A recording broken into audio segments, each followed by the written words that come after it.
Mark Leviste, labis ang sakit na nadarama sa paghihiwalay nila ni Kris Aquino sa pangalawang pagkakataon. Welcome back sa SMP TV Updates. Isang masakit na story ang ibinahagi ni Vice Governor Mark Leviste, nang sabihin nitong sobra siyang nasaktan sa pakikipaghiwalay ni Kris Aquino sa kanya noong nakaraang linggo. Ayon sa isang post nito sa Instagram na ngayon ay deleted na.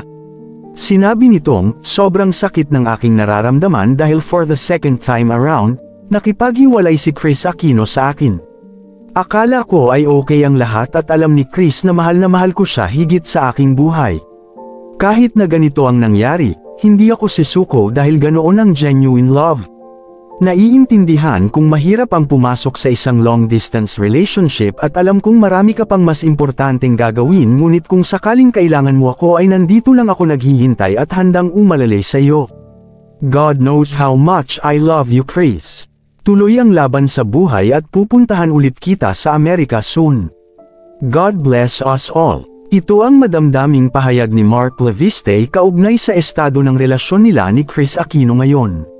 Masakit ngunit tanggap daw niya ang nangyari at hinding-hindi sisuko para sa Queen of All Media. Inilahad kasi ni Kris Aquino nang bumisita si Angeline sa kanya sa Amerika, na noong November 2, 2023 ay nakipaghiwalay siya sa Vice Governor. Hindi daw niya kayang pagsabayin ang love life at pag-ibig at gusto niyang mag-focus muna sa kanyang pagpapagaling. Samantala, umaasa ang mga tagahanga nina Mark Leviste at Queen of All Media na si Kris Aquino, na maayos ang kanilang di pagkakaintindihan. Sayang naman kasi ang mga magagandang alaala ng dalawa, at sobra ang pagmamahal na ibinuhos ng governor sa aktres.